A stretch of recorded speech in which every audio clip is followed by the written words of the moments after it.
Hi friends, बहुत बहुत स्वागत है आपका स्टडी प्रवेश चैनल में। हमने सेशन 8 तक पढ़ लिया था और हम यहाँ पे स्टार्ट करने वाले हैं सेशन 9। तो सेशन 9 को पढ़ते हैं और देखते हैं इसमें क्या क्या हमें करना है। तो जो यहाँ पर आपका टॉपिक है सेशन 9 का, इसका नाम है आपका सॉर्ट एंड फिल्टर डाटा। तो हम कहेंगे सॉर्ट एंड फिल्टर डाटा होता क्या है।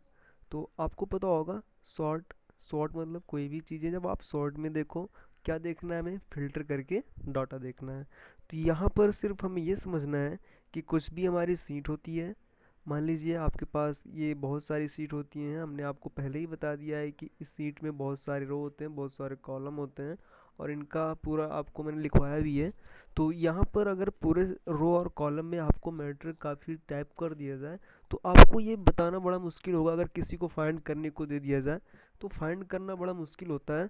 तो इसके लिए यहाँ पर हम जब सोचते हैं कि कोई ऐसा हमें ऑप्शन मिल जाए जिसके माध्यम से हम शॉर्टकट में किसी चीज़ को हम फाइंड कर लें, तो वही चीज़ होता है आपका सॉर्ट एंड फिल्टर। यहाँ से हम फिल्टर कर सकते हैं, सॉर्ट कर सकते हैं। तो उसके बारे में हम यहाँ पर सीखने वाले हैं। तो हम देखते हैं कैसे हम लोग करते हैं। तो यहाँ पर आपको पहले एक शीट होगी ऐसे, जो कि आप एक्सेल पढ़ रहे हैं, एम एस एक्सेल स्प्रेडशीट। तो इस सीट के बारे में आप तो पहले से परिचित होंगे कि इसे क्या कहते हैं, इसमें कैसे टाइप होता है, ये जो हेडिंग है इसका क्या नाम है और ये नंबर है इसका क्या नाम है। ये पहले वीडियो में आपको बता दिया गया है। तो हम देखते हैं। पहले आपके पास एक सीट होगी, मान लीजिए ये हमारे पास जो है, हमने यहाँ पे कुछ ना कुछ टेबल में टाइप किया है, ये नंबर्स आपको दिख रहे होंगे। तो इन्हीं को हम देखो सॉर्ट से क्या क्या हो सकता है, इसको हम फिल्टर कर सकते हैं। फिल्टर का मतलब ये है, अगर आप चाहते हो कि इस सीट में जहाँ जहाँ पर 56 लिखा हुआ हो उसको हम हाइड कर दें तो वो हट जाएगा, फिल्टर हो जाएगा। या फिर हम चाहते हैं जहाँ जहाँ पर 56 लिखा है उसको हम देख सकते हैं कि वही अकेले शो करे और कोई शो ना हो। ये चीज़ पहला नंबर हम कर सकते हैं। दूसरा ये होता है कि आप जब भी, जैसे कि यहाँ पर नंबर हमने देख रहे हैं लिखा हुआ है 56, 66, 75, 74। ये एक मतलब नंबर एक उसमें लिखा है कॉलम एंड रो में, जो कि आपका एक देखा जाए तो ये कोई क्रम नहीं है इसका। हम चाहते हैं कि इसे असेंडिंग ऑर्डर या फिर डिसेंडिंग ऑर्डर में सेट कर दें। तो ये भी यहाँ पे हम कर सकते हैं। कहाँ से करेंगे, हम यहीं सॉर्ट से करते हैं। और फिर अगर इसी पे हम चाहें कि ऐसा कर दें कि जैसे कि 56 से जो नंबर बड़ा हो वो अकेले शो हो, तो वो भी यहाँ हम कर सकते हैं। हम चाहते हैं कि 56 से नंबर जो छोटा हो उसको शो करना है, तो वो भी शो हो जाएगा यहीं से। और आप क्या कर सकते हो, 56 के इक्वल अगर कोई नंबर हो तो वो भी शो कर सकते हो। तो ये चीज़ें यहाँ से होती हैं। तो हम देखते हैं कैसे बाय स्टेप कैसे होता है ये सब चीज़ें। देखिए, सबसे पहले होता क्या है, जब भी हम आते हैं यहाँ पर तो हम देखते हैं एक हमारे पास ऑप्शन होगा सॉर्ट का, और उस पर हम क्लिक करेंगे तो यहाँ पर हमें ऑप्शन मिलता है सॉर्ट एंड फिल्टर का। और ये होगा सब कहाँ, ये सब होगा डाटा टैब पर। ठीक है, हम क्या करेंगे, जब इन सबको फॉलो करते आएंगे तो हमारे पास एक ऐसा सीट ओपन होगा जहाँ पे कुछ आपको लिखा हुआ दिखेगा नहीं। सिर्फ यहाँ पे कुछ कॉलम्स होंगे, उनको जो ऑप्शंस हैं उनको हमें फॉलो करना है। तो हमें फॉलो कैसे करना है, यहाँ पर जब आप क्लिक करोगे तो यहाँ पर नेम लिख के आएगा। और यहाँ पर जब क्लिक करोगे तो कॉलम नेम लिख के आएगा। यहाँ पर जो आपका कैटेगरी होगा, जैसे कि more than, greater than, less than, equal, इस असेंडिंग ऑर्डर, डिसेंडिंग ऑर्डर, ये सब चीज़ें यहाँ पे सॉर्ट ऑन पे कर सकते हो आप। और यहाँ पे आपको A to Z दिया गया है, मतलब जैसे कि आप अल्फ़ाबेट से आप सेट कर सकते हो। तो वो चीज़ें यहाँ से हम सेट करते हैं, जिस कॉलम पे आपको यहाँ पे लोगे उसी कॉलम पे होगा। अगर आप A to Z करते हो तो A to Z पर सेट हो जाएगा। हम देखेंगे आगे कैसे किया गया है। ये लीजिए आपके सामने एक सीट दी गई है, यहाँ फिर इसको सॉर्ट किया जा रहा है। ठीक है, हम सॉर्ट इस तरीके से कर रहे हैं कि जो हमारी सीट है उसके सिर्फ पहली सीट पर आपको पहले जो कॉलम है, जैसे कि सेल्स 2008 का है, ये आपको दिख रहा होगा यहाँ पर है, हम इस पे किए हैं। इस पे आपने कर दिया, क्या किया है हमने, असेंडिंग टू डिसेंडिंग, या फिर इसे हम कह सकते हैं स्मॉलेस्ट टू लार्जेस्ट। यहाँ पर आपने जो सेट किया है स्मॉलेस्ट टू लार्जेस्ट सेट किया है। तो हमने क्या देखा, यहाँ पे सबसे पहले स्मॉल नंबर, फिर उससे बड़ा, फिर उससे बड़ा, फिर उससे बड़ा, ये चीज़ें दिख रही हैं। इसी को तो हम कहते हैं, जो अभी हम बता रहे थे कि इसको हम अरेंज कर सकते हैं अपने हिसाब से, जो आप लेना चाहो यहाँ से कर सकते हो। आगे हम देखते हैं कैसे होता है। फिर से हम इसी ग्रुप में आते हैं और देखते हैं यहाँ पे कैसे सेट होता है। तो यहाँ पर हम देखेंगे तो वही चीज़ सेम टू सेम देखिए हमें दिख रहा है। अगर हम चाहते हैं कि हमारा लार्जेस्ट टू स्मॉलेस्ट हो जाए तो ये भी पॉसिबल है। कैसे होगा, आपको वहीं से जाके चूज़ करना है। जैसे आपने वहाँ पे सेट किया था, एक ऑप्शन होता है ए टू जेड का, तो यहाँ पर हम ले लेंगे जेड टू ए का, तो ये ऐसे सेट हो जाएगा। या फिर वहाँ पे ऑप्शन दिया रहेगा आपका लार्जेस्ट टू स्मॉलेस्ट, उस पर आपको क्लिक कर देंगे, उससे भी हो जाएगा। अब हमको देखना है कि हम फिल्टर डाटा कैसे करते हैं। तो फिल्टर डाटा के लिए आपको कुछ नहीं करना है, सिर्फ सिंपल सा आपको पास है। सबसे पहले आपको डेटा पे जाना है, वहाँ पे सॉर्ट एंड फिल्टर मिलेगा, वहाँ पे आपको फिल्टर का ऑप्शन मिल जाएगा। जैसे आप उस पर क्लिक करेंगे उस फिल्टर ऑप्शन पर, वैसे ही आपको एक ऐसे पॉप डाउन्स मिल जाएंगे सीट पर। हम कहेंगे पॉप डाउन्स क्या होते हैं, तो कुछ ऐसे एरो का सिंबल मिल जाएगा। देखिए हर सेल पे आ गया है। ये क्लिक करने की, जब आप फिल्टर पे क्लिक करोगे तभी आएगा, उसके पहले नहीं आएगा। तो अब क्या होगा, जब यहाँ पर आपने क्लिक कर दिया, जब हम इस पे अब क्लिक करेंगे ना, तो हमारे पास बहुत सारे ऑप्शंस मिलने वाले हैं हमें, कुछ इस तरीके से।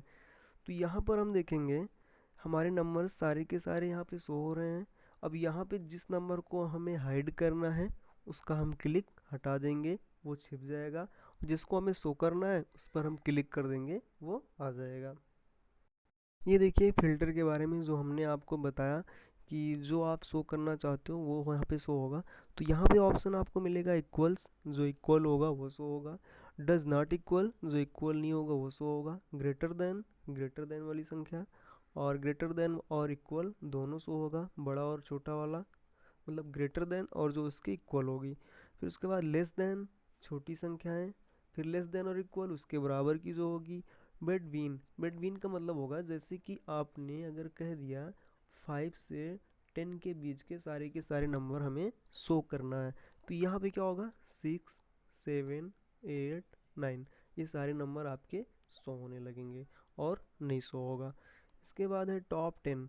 टॉप 10 का मतलब होगा आपकी ये सीट है और यहाँ पर टॉप 10 में जितने भी नंबर होंगे वो सारे के सारे शो होंगे। इसके बाद है एबव एवरेज। तो हम कहेंगे एबव एवरेज क्या होता है, तो एबव एवरेज का मतलब ये होगा आपके सीट पे बहुत सारे टेबल होंगे, वहाँ पे हम एवरेज पहले से निकाल के रखे रहेंगे। तो वहाँ पे मान लीजिए एवरेज आ गया हमारे पास 80, तो हम कहेंगे 80 के ऊपर के जितने भी हों वो सारे के सारे टेबल शो होने लगे, तो वहाँ पे शो होने लगेगा। आ जाएगा बिलो एवरेज, जैसे कि आपके 80 के नीचे जितने हैं उनको शो करना है, तो यहाँ से उनके नीचे का शो करने लगेगा। इसके बाद है कस्टम फिल्टर। कस्टम फिल्टर से क्या होता है, आप अपने हिसाब से जिसको चाहोगे उसको शो कर सकते हो। बस सेटिंग आपको सेट करना है कि कैसे हम करेंगे। कस्टम फिल्टर में ऐसे आपके पास एक सीट आएगी और यहाँ पर बॉक्स होगा, वहाँ पे आपको मिलेगा कि जैसे आपको यहाँ पे करना है ग्रेटर देन की नंबर, स्मॉलेस्ट, लोवेस्ट, जो करना है यहाँ से आप सेट कर दोगे और वो चीज़ें आपकी सीट पर शो होने लगेगी। तो सेशन 9 भी आपका कंप्लीट हो गया है। हम चलते हैं सेशन 8 और 10 की ओर। हाँ, अब देखिए यहाँ पर आपको क्या पढ़ना है, कैलकुलेट डाटा एक्रॉस वर्कशीट। तो इसके पहले हमने कैलकुलेशन के बारे में थोड़ा बहुत आपको फर्स्ट लेक्चर में बताया था, जहाँ पे फंक्शन था सम का, हम कोई भी चीज़ ऐड करना सीखे थे, एवरेज निकालना सीखे थे, ये सारी चीज़ें। तो सेम टू सेम वही चीज़ यहाँ पे करना है। यहाँ पे क्या करना है, हमें कैलकुलेट करना है पूरा का पूरा डाटा, वो भी वर्कशीट पर। तो हम कहेंगे वर्कशीट क्या होता है सर, तो वर्कशीट मैंने पहले बताया था, जहाँ पे सीट का कॉम्बाइनेशन हो, जहाँ पे सीट का ग्रुप हो, वही आपकी वर्कशीट है। तो उसी पे हमें कैलकुलेट करना है। यहाँ पे देखिए आपके सामने एक छोटा सा सीट दिख रहा होगा, ये एक फिगर है। यहाँ पे कुछ रेंट दिए गए हैं और कुछ बिल हैं, कुछ एक्सपेंसेस हैं और कुछ मोबाइल्स बिल हैं। तो उनको हर मंथली दिखाया गया है और हम इसी को कैलकुलेट करना सीखने वाले हैं कि कैसे हम करते हैं इस सीट पे। अब आज आप लोग बताने वाले हो कि जोड़ने के लिए, ऐड के लिए मैंने कौन सा फार्मूला बताया था। तो हमने बताया था ऐड करने के लिए इक्वल सम, है ना, इक्वल सम बताया था। तो वही चीज़ यहाँ पे हम करने वाले हैं। हमें जिस मंथ का ऐड करना है यहाँ पर, जैसे कि हाउस रेंट हमें ऐड करना है, तो यहाँ पे देखिए आपको फार्मूला लगाया दिख रहा होगा, इक्वल सम। और यहाँ पे ईयर, ईयर जो है आपका वो तो वही रहेगा जो आपने बनाया होगा। और यहाँ पर क्या करेंगे, हर मंथ को हम यहाँ पे सिलेक्ट करेंगे, जैसे कि जनवरी, फरवरी, मार्च, अप्रैल, मई, जून, इन सबको हम ऐड करेंगे। तो करेंगे क्या, हम यहाँ पे दो तीन तरीके हमने बताया था सम करने का। तो आप पहले तो फार्मूला ऐसे लगा लीजिए, सम और ब्रैकेट लगा दीजिए। ब्रैकेट लगाने के बाद इन सब सेल के ऑर्डर को आप लिख सकते हो। सेल ऑर्डर क्या था मैंने बताया था, सेल का नाम और उसका क्रमांक से सेल ऑर्डर बनता है। जैसे कि हाउस रेंट का क्या होगा, B2, ये भी हो जाएगा। अब यहाँ से क्या होगा, आप इन सब को क्या करेंगे, यहाँ से या तो पहला सिलेक्ट सिलेक्ट कर लीजिए और आप लास्ट, मतलब यहाँ से यहाँ तक आपको पूरा ड्रैग करना है। जब आप ड्रैग करोगे तो यहाँ पे जो एड्रेस आने वाला है वो आएगा B2, और रेशियो यहाँ पर है G2। ठीक है, हम इसको प्रेस करके इंटर कर देंगे ऐसे। जैसे आप इंटर करोगे ये आपका सम हो जाएगा। इतना करने के बाद यहाँ पे तो सम हो जाएगा। जब यहाँ पर हम आएंगे एकदम कोने पर इस सेल के, तो यहाँ पे हमें मिलने वाला है प्लस का सिंबल ऐसे ही। तो उस प्लस के सिंबल को माउस से आपको नीचे की ओर ड्रैग कर देना है। जब आप नीचे की ओर ड्रैग कर दोगे तो सारे कैलकुलेशन अपने आप ऑटोमेटिक हो जाएगा। अब यहाँ पर हम देखने वाले हैं सेशन 11, जो है using multiple workbooks and linking cell. हम कहेंगे सर ये क्या होता है, तो इसका मतलब ये होता है कि आपके पास बहुत सारे सेल हैं।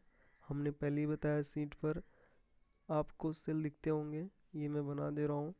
तो जैसे कि ये मान लीजिए यहाँ से अगर हम देखें तो ये जो लाइनिंग है ये मान लीजिए आपकी बुक बुक 1 है और ये 2 है। तो यहाँ क्या होगा, जैसे कि आपने यहाँ पे कोई कैलकुलेशन किया और यहाँ पे किया, तो हम चाह रहे हैं कि ये दोनों फार्मूला हम एक सेल पे लगाएं और कैलकुलेशन हमारे दोनों वर्क बुक पे हो। ठीक है, तो ये कैसे होगा, ये लिंकिंग सेल से होता है। तो हम देखते हैं कैसे किया जाएगा। ये देखिए आपके सामने एक सेल है और यहाँ पर कुछ ना कुछ टाइप किया गया है। ठीक है, और हम एक दूसरा न्यू वर्क बुक ले लेते हैं। जैसे यहाँ पे हम देखेंगे तो हमारे पास दो वर्क बुक दिख रहा है, बुक फर्स्ट, बुक सेकंड। तो हमें करना क्या है, सिर्फ सिंपल सा है, आपको करना कुछ नहीं है, एक बुक पे फार्मूला लगा देना है ऐसे, जहाँ पे जिसको आपको कैलकुलेट करना है। लेकिन ध्यान ये रहे, जब भी हम बुक को फार्मूला लगाएंगे तो वहाँ पे जब जैसे हम सम कर रहे हैं तो सम करते समय हमने लिखा सम, आप जिस सीट पे लगा रहे हो तो ठीक है।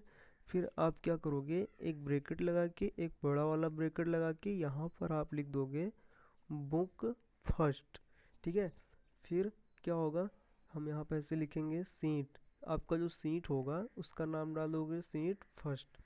फिर उसके बाद आप सेल को सिलेक्ट करके इंटर कर दोगे, दोनों का हो जाएगा ऐड अपने आप ऑटोमेटिक, आपको कुछ करना नहीं है। गाइस हम सेशन 11 भी पढ़ चुके हैं और हम इस स्प्रेडशीट इंटरमीडिएट का लास्ट सेशन पढ़ने चल रहे हैं, शेयरिंग वर्कशीट। और ये लास्ट वीडियो होगा आपका इस यूनिट थर्ड का, और यहाँ से हम इसको ख़त्म करने वाले हैं। अब ये आज अगर आप ये पढ़ ले रहे हैं तो आपका ये सेशन कंप्लीट होता है और ये आपका चैप्टर भी फिनिश होता है। तो हम आगे बढ़ेंगे यूनिट 4 की तरफ। ठीक है, तो हम देखते हैं यहाँ पे शेयरिंग वर्कबुक। शेयर मतलब आप जानते हो, कोई भी चीज़ जब हम शेयर करते हैं एक दूसरे के पास सेंड करते हैं तो वही शेयरिंग कहलाता है। तो यहाँ पे क्या होगा, हमें वर्कशीट को शेयर करना है विथ डेटा। तो कैसे करते हैं, यहाँ पर हम देख रहे हैं कुछ हमारे पास मैटर टाइप है, हम इसी को शेयर करने वाले हैं। तो इसके लिए करना कुछ नहीं है, आपको जाना है कहाँ पे, रिव्यू टैब में, यहाँ पे चेंजेस ग्रुप और यहाँ पे शेयर वर्कबुक ऑप्शन मिल जाएगा। तो इसके उसको हम फॉलो करेंगे और जाएंगे। जब आप फॉलो करते आएंगे तो यहाँ पे एक वर्कबुक मिलेगा और यहाँ पर एक डायलॉग बॉक्स होगा जो पूछेगा आपसे एड्रेस, और यहाँ पे नेम दिखाता रहेगा आपके फाइल को कि किसको आपको शेयर करना है, और यहाँ से उसको हम चूज़ करेंगे और उसको हम जाके कहाँ पे क्लिक करेंगे, check option allow changes by more than user at some times this is also allows workbook margins. ठीक है, तो यहाँ से हम उसको अलाउ कर देंगे और ओके कर देंगे, सिलेक्ट करके हम अपने डेटा को शेयर कर देंगे। तो आपका सेशन ये भी कंप्लीट हो गया है और हमारे पास बच रही हैं एक्सरसाइज हैं। तो एक्सरसाइज तो मैं एक अलग से प्लेलिस्ट बना के डाल दूंगा हर चैप्टर के इम्पोर्टेंट क्वेश्चंस। तो अभी हम सिर्फ थियोरिकल पढ़ रहे हैं और इसको हम पढ़ते चलें, बस आप एक्सरसाइज के लिए परेशान मत होइएगा। और अगला जो चैप्टर आपका होने वाला है यूनिट 5 है डिजिटल प्रेजेंटेशन इंटरमीडिएट, इसके बारे में हम पढ़ने वाले हैं और बहुत ही अच्छे तरीके से पढ़ने वाले हैं। जैसे सारी की सारी क्लासेस हम पढ़ते आए हैं, सेम टू सेम ऐसे ही पढ़ने वाले हैं और इससे और भी अच्छा आपको मज़ा आने वाला है पढ़ने में। तो हमारे चैनल पे जुड़े रहिए, शेयर करते रहिए और अपने फ्रेंड्स साथी सबको बताइए कैसा लग रहा है आपको पढ़ के, और चैनल पर हमेशा जुड़े रहिए। धन्यवाद।